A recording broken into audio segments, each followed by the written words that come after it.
Bonsoir à tous, très heureuse de vous retrouver en ce début de semaine et en ce début du mois d'août. Pour certains, les vacances se prolongent, pour d'autres, c'est déjà la rentrée. Voici le sommaire de ce journal. Pour eux, justement, c'est la reprise effective. Ils étaient déjà à l'entraînement, mais demain, les choses sérieuses commencent avec un match face au PSV Eindhoven. Pour le compte de la 4e journée de Ligue Europa, les footballeurs monégasques enchaîneront également samedi avec leur premier match de championnat. Nous verrons dans cette édition quel état d'esprit anime le groupe et comment se présente ce double début de saison avec le journaliste sportif d'RTL et enfant du pays, Eric Silvestro. Le terme virtuose lui va parfaitement. Renaud Capuçon était dimanche soir aux côtés de l'Orchestre Philharmonique de Monte-Carlo pour un concert dans la cour d'honneur du Palais Princier. Une belle prouesse lorsque l'on sait qu'il a remplacé à la dernière minute une artiste souffrante. C'est la dernière date de la programmation du Fort Antoine pour cette saison estivale 2022. Le collectif Petit Travers proposera demain soir le spectacle S'assurer de ses propres murmures. Un duo entre un jongleur et un batteur percussionniste du tout public dont nous vous livrerons un avant-goût. Enfin, il est parti sur les pas du prince Albert Ier à ski au Spitzberg. L'aventurier de chez Venturi, Xavier Chevrin, viendra nous narrer ce périple hors du commun. Une rentrée estivale pour l'ASM FC. Le mois d'août coïncide toujours avec l'heure de la reprise pour les footballeurs. Une reprise chargée puisque le championnat de Ligue 1 débute ce week-end et dès demain, Monaco va retrouver sur son chemin européen le PSV Eindhoven. Présentation des forces en présence avec Frédéric Elion. Monaco est un habitué des matchs couperets l'été pour la 4e fois depuis 2015 et pour la 2e saison consécutive. Les Monégasques jouent leur avenir européen dès le début du mois d'août avec un 3e tour préliminaire de Ligue des Champions. Après avoir éliminé les Young Boys de Berne à ce stade de la compétition en 2015, Fenerbahçe en 2016 et le Sparta Prague l'an dernier, Monaco affrontera cette saison le PSV Eindhoven, 2e du championnat l'an passé, et qui vient de remporter la Supercoupe des Pays-Bas samedi en battant l'Ajax Amsterdam 5-3. J'ai vu ce match, ouais, ils ont prouvé les qualités que nous le savions en avant. C'est une équipe avec une grande force offensivement, grand collectif aussi avec beaucoup de joueurs avec beaucoup d'expérience. Et naturellement, marquer 5 buts sur le terrain d'Ajax, c'est une grande prestation. Mais nous sommes vraiment déterminants de gagner aussi contre des équipes comme ça. L'effectif a peu bougé à l'intersaison. Tchouaméni, parti au Real Madrid, n'a pas encore été remplacé. Minamino et Mbolo sont arrivés. Pour se qualifier, Monaco compte s'appuyer sur son expérience de l'an passé. La saison dernière, c'était nouveau pour nous, pour ce jeune groupe. Voilà, c'était la première fois qu'on jouait ce genre de match, dans ce genre de compétition. Et malgré ça, on est passé tout près de la qualification. Donc je pense que cette année, on arrive avec une certaine expérience et un certain vécu sur lequel il va falloir s'appuyer pour pouvoir passer ce tour. Boadou touché au pied est incertain. Une décision sera prise demain concernant Benoît Badiachil. Double rentrée donc pour l'AS Monaco FC, européenne demain et championnat samedi. Que peut-on attendre de ces premiers jours de reprise et quelles ambitions peuvent légitimement nourrir les footballeurs monégasques? Nous allons poser ces questions à un spécialiste, journaliste sportif à RTL. Bonsoir Eric Silvestro. Bonsoir Patricia. La reprise s'annonce chargée pour la SMFC. Nous sommes à la veille de ce premier match du tour préliminaire face au PSV Eindhoven. Que peut-on espérer ou redouter pour les footballeurs monégasques? On peut espérer un meilleur scénario que la saison dernière. Tout le monde se souvient évidemment de ce scénario terrible contre le Shakhtar Donetsk. Donc on espère pour l'AS Monaco que cette fois ça passera pour une qualification pour la Ligue des Champions. C'est le premier objectif de la saison.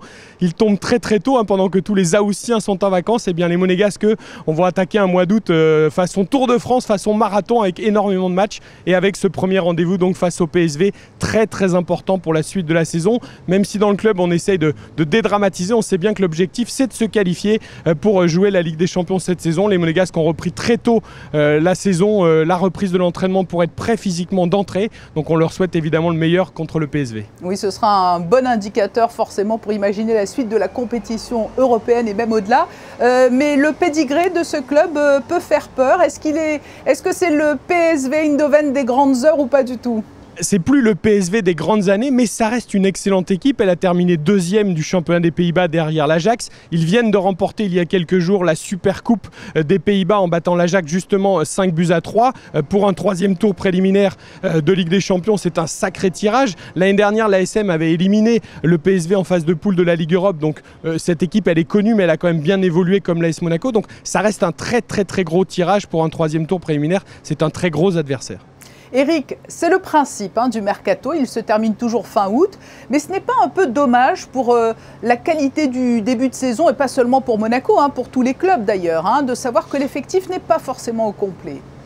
Oui, alors c'est toujours le débat sur le mercato, mais la saison se termine assez tard, même si cette année il n'y avait pas de compétition estivale.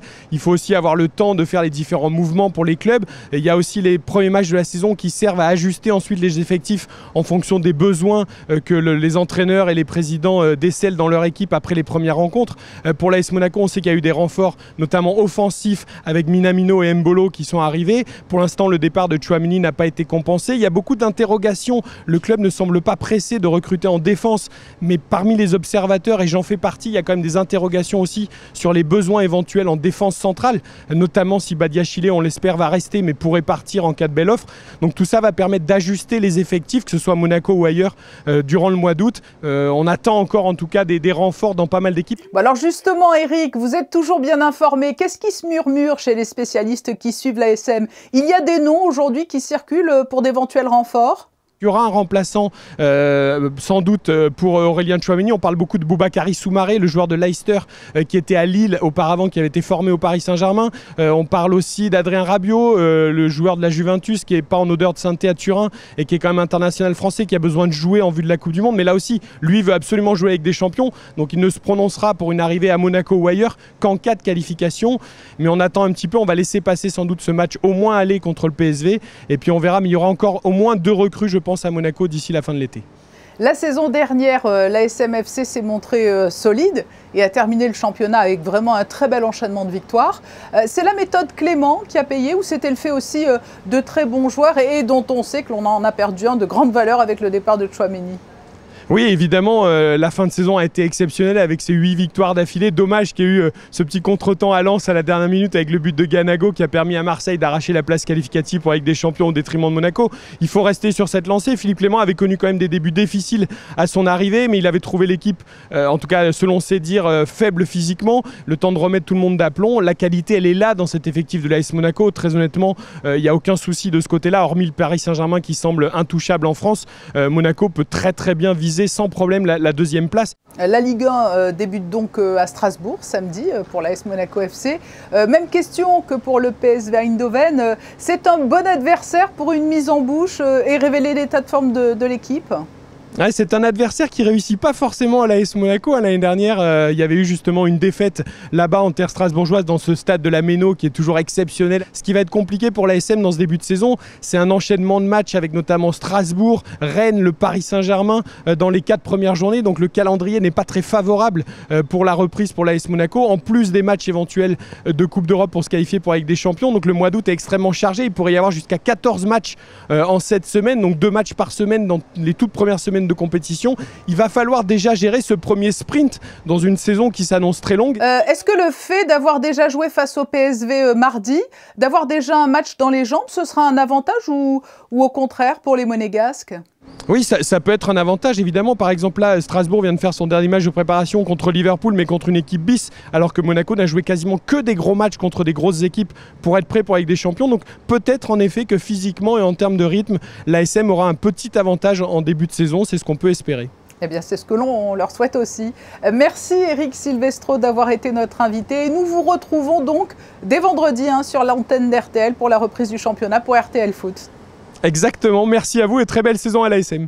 Cela nous amène à l'ensemble des résultats sportifs du week-end. Un week-end qui a plutôt souri aux Monégasques, à commencer par l'écurie Rocket Venturi Racing. Luca Di Grassi a remporté la deuxième course du week-end à Londres. Edoardo Mortara termine 13e et au classement du championnat du monde de Formule E, la team est seconde alors qu'Edoardo Mortara occupe la 3e place du classement des pilotes. Les deux dernières manches du championnat du monde auront lieu les 13 et 14 août à Séoul. C'est le jeune espoir du tennis monégasque. Valentin Vachereau a remporté lui ce week-end son deuxième tournoi de la saison en Autriche à Kottingbrunn. En basket, petite déception pour les U18, mais la place est pourtant très belle. Ils sont vice-champions d'Europe. Ils se sont inclinés en finale face à l'Albanie 93-78. Et puis en Pologne, du jet ski lors des World Series, Lisa Cossin-Battaglia a décroché un podium dans la catégorie reine du Pro-Am Ski Women. Elle peut donc toujours espérer une couronne mondiale. Il lui restera 2 courses pour aller chercher le titre. C'est l'une des belles traditions de l'été à Monaco. Le Palais Princier accueille une série de concerts dans la cour d'honneur. Le concept séduit bien au-delà des mélomanes et de grands noms s'associent au talentueux Orchestre Philharmonique de Monte-Carlo. Et parfois même, il y a des imprévus, comme hier soir où la soliste qui devait se produire n'a pu se rendre à Monaco pour des raisons de santé. Mais un concert exceptionnel dans un lieu exceptionnel, joker exceptionnel. Il n'a eu que quelques minutes pour répondre à l'invitation impromptue, mais il n'a pas longtemps hésité. À 2 jours du concert, Renaud Capuçon a accepté de remplacer au pied levé la violoniste norvégienne Vilde Frang. Une belle surprise pour le public, tant le musicien a brillé par sa virtuosité dans ce lieu magique qu'est le Palais et en interprétant magistralement le concerto pour violon en si mineur d'Edouard Elgar. J'adore ce concerto, je l'ai joué il y a quand même assez longtemps, mais je l'aime beaucoup et puis j'adore cet orchestre. Donc oui, ça a fonctionné et j'étais très heureux, je suis très heureux d'être là. La toute première fois que j'ai joué ici, le Prince René était encore vivant, c'était avec Armin Jordan, donc c'est plus d'une vingtaine d'années. J'avais été très impressionné, je le suis toujours à chaque fois, mais on s'approprie les lieux aussi et puis je connais cet orchestre maintenant si bien, on a une grande relation de confiance et d'amitié. Et donc oui, on est porté. Un Renaud Capuçon porté et qui avait littéralement des ailes dimanche soir. La performance a été autant musicale que sportive, tant le concerto d'Elgar demande d'alterner entre fougue et douceur. Et pour diriger les musiciens, c'est le chef slovaque Juraj Valkua, actuellement en poste à Houston et Naples, qui s'est réjoui de pouvoir venir officier dans un tel lieu. Évidemment, c'est un espace ouvert, pas un espace acoustique auquel on peut être habitué, mais c'est quand même un espace fermé. C'est pas complètement dehors où on peut avoir des problèmes avec le vent ou des choses pas très pratiques pour un musicien. Mais on essaie d'adapter un peu les nuances, le geste aussi aux besoins de distance, d'écoute des musiciens. L'écoute n'est pas simple, c'est une écoute un peu dispersée. Ils doivent être très très attentifs aux gestes et à tout ce qu'ils peuvent entendre dans un espace acoustique comme celui-ci. Au concerto d'Elgar, artiste plutôt méconnu, sauf en Angleterre où il est très joué, est venu s'ajouter le Chevalier à la Rose d'un musicien qui lui bénéficie d'une immense aura, Richard Strauss.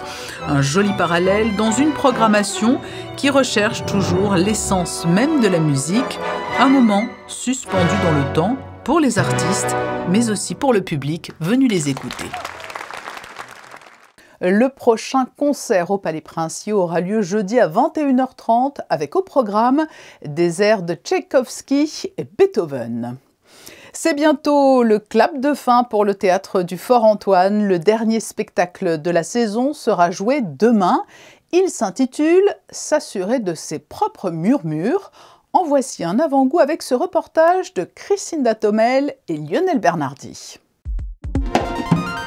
Une expérience unique que nous avons vécue lors des ultimes répétitions du collectif Petit Travers et que nous avons souhaité partager avec vous. En effet, Julien Clément et Pierre Paulet se produiront demain soir à 21h30 pour le tout dernier spectacle de la saison estivale du Théâtre du Fort Antoine. Un événement qui s'est voulu festif et qui allie batterie et jonglerie principalement, mais pas que. C'est une forme concert et spectacle en même temps. Et toute la question est de se relier justement, de relier ces langages-là, le langage musical et le langage, on va dire, chorégraphique autour des arts du cirque, et afin de développer un travail de complicité. Donc tout ce qu'on va chercher à faire, c'est de s'accorder soi-même avec son propre langage, s'accorder avec son partenaire pour tout ce qui est écoute, réciprocité et aussi taquinerie et autres relations. Et au final, on essaye de s'accorder aussi avec le public et d'intégrer son écoute et son attention dans notre proposition. Je pense qu'on va d'un point A à un point B en essayant surtout de ne pas se lâcher. C'est-à-dire qu'on essaye d'être à 200% l'un et l'autre ensemble. Quand on sent qu'il y en a un des deux qui faiblit un peu, l'autre va essayer de donner son énergie à celui qui faiblit pour essayer de remonter un petit peu tout ça. Donc en fait, la trame, c'est vraiment de ne pas se lâcher et d'être le plus ensemble possible sur la totalité du spectacle. Et d'entraîner le public. Et d'entraîner le public, et en espérant que le public arrive à cerner un petit peu cet enjeu-là et voit que voilà notre profonde amitié. À la frontière des arts du cirque, de la danse et de la musique, le duo d'artistes invite donc les spectateurs demain soir à deviner son amitié et sa complicité, mais aussi à tendre l'oreille et à saisir ses murmures. Un spectacle entraînant, empli de connivence et tout en finesse et délicatesse, qui saura ravir petits et grands. Un spectacle unique en son genre. Prenons maintenant des nouvelles de cet aventurier qui s'était élancé sur les pas du prince Albert Ier au Spitzberg. Xavier Chevrin, qui travaille pour la firme Venturi, est parti à ski pendant près d'un mois pour effectuer un périple dans cette région norvégienne. L'archipel du Svalbard a un environnement qui peut s'avérer hostile à tout point de vue. Bonsoir Xavier Chevrin. Bonsoir. Quel périple, quelle aventure! Tout d'abord, comment allez-vous? Avez-vous complètement récupéré? On a eu quelques temps maintenant pour récupérer. Ça va mieux, effectivement. Je me suis réhabitué à la température estivale du sud de la France, qui n'était pas la même évidemment qu'au Spitzberg. Qu'est-ce qui a été le plus difficile et que redoutiez-vous le plus? Ce qui était le plus redoutable, j'allais dire, c'était effectivement le fait qu'on soit passé sur des endroits qui n'avaient pas connu le pas de l'homme. Et donc, forcément, on partait vraiment vers l'inconnu à ce niveau-là. Quel était l'encadrement en matière de sécurité? Un encadrement très strict. D'abord, au niveau légal, on n'avait pas le droit de faire cette expédition sans qu'il y ait une personne qui soit agréée par le gouvernement, qui lui-même, à l'origine, avait dit « je ne me le sens pas du tout, cette histoire, je dois partir au moins avec un autre guide ». Et l'autre guide avait dit aussi « pas à deux, il faudra au moins être trois parce que c'est quelque chose qui n'a jamais été fait et voilà, il fallait vraiment que ce soit bien entouré. » Je me sentais vraiment en confiance avec ces gars-là. Et après, au niveau sécurité, après sur place, eh bien, c'est des cordées perpétuelles qu'il faut faire, du crampon sur des glaciers, quelque chose d'assez pénible au quotidien, mais après auquel on s'habitue au fur et à mesure. Vous nous avez dit que vous aviez traversé des terres vierges de toute présence humaine. Vous avez également réalisé des premières mondiales lors de ce périple. Alors oui, c'est d'autant plus sympa que ce sont des premières mondiales qui ont trait en plus quelque part à l'hommage qu'on voulait faire au prince Albert Ier. Celle qu'on a faite au début qui était l'escalade du mont Cap Guissé, qui se trouve pas loin du mont Grimaldi. Donc, on était content de faire notre premier cairn en haut et de dire que ça y est, c'était une expédition monégasque qu'il avait faite. Et puis, nous sommes les premiers à avoir traversé le glacier du prince Albert Ier. Ça aussi, donc c'était vraiment un grand symbole pour nous. Un autre glacier aussi très important qu'on a été les premiers à fouler. qui s'appelle, je ne pourrais pas vous prononcer parce qu'il c'était un glacier avec un nom norvégien à rallonge, Rautfjellbren. Voilà, je suis très content de moi, vous voyez, je vous rappelle encore, Rautfjellbren. Quel souvenir impérissable, plus particulièrement, garderez-vous en tête? Est-ce qu'il y a un moment que vous n'oublierez jamais? Si je devais garder vraiment le moment impérissable que j'aurai, je pense, pendant toute ma vie, c'est à la fin du périple, quand je me suis levé, que j'ai fait le seul acte hygiénique qu'on peut faire dans ce cas de figure, qui est se laver les dents le matin après avoir pris ces petits trucs déshydratés, et que je me suis retrouvé en face, j'exagère en face parce qu'il était encore assez loin, d'un ours polaire donc, qui descendait un col qui était à 300 mètres à peu près, et qui est venu vers nous. J'ai été le premier à pouvoir annoncer qu'il y avait un ours polaire qui débarquait, et il a fallu évidemment faire tout le protocole de défense, qui était donc de prendre les armes et puis être prêt à se défendre pour le passage de cet ours. Oui, il vaut mieux les voir de loin, visiblement. Sur le plan environnemental, quels enseignements avez-vous pu tirer de cette expédition? On utilise toujours ce terme, j'ai peur qu'il devienne galvaudé, c'est l'histoire du réchauffement climatique dont on parle tous. C'est vrai que d'en parler, c'est une chose, mais de le vivre sur place et de s'apercevoir, même dans les yeux de ces gars-là, de ces guides, donc qui sont habitués, qui sont sur le terrain à longueur de temps et qui étaient surpris de voir qu'il y avait la formation d'un lac qui se formait, qui était devant nous et qui disait mais normalement il n'y a rien là, il n'y a rien, même en août, on n'a jamais vu d'eau liquide en train de se former.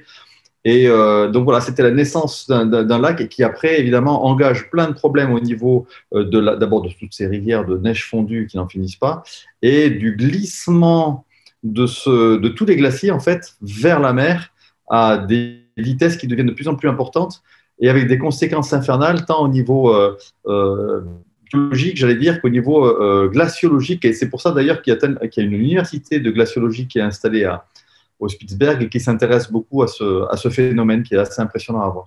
Il était important pour le groupe Venturi de rendre un tel hommage au prince Albert Ier, 100 ans, jour pour jour après son décès, puisque vous êtes arrivé le 26 juin, date anniversaire.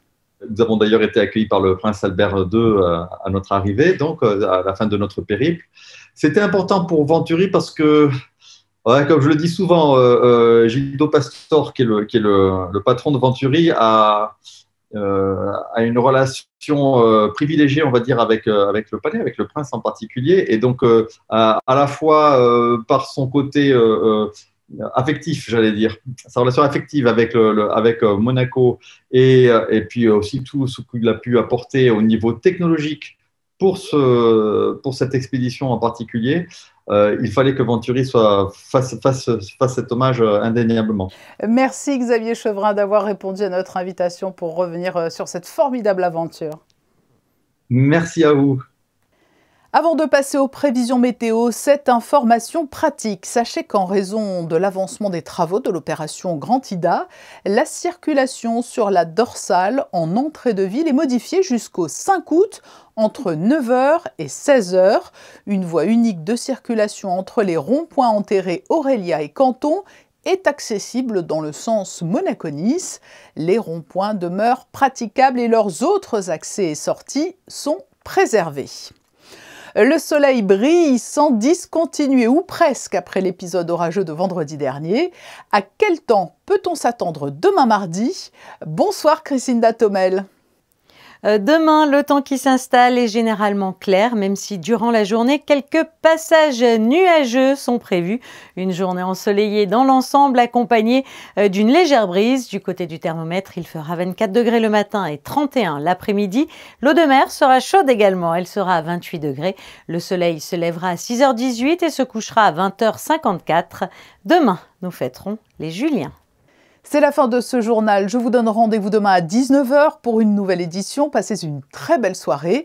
Nous nous quittons avec les premiers feux d'artifice de l'été qui ont été tirés samedi. Les prochains auront lieu le 13 août. Ces photos sont signées Michael Alési. À demain.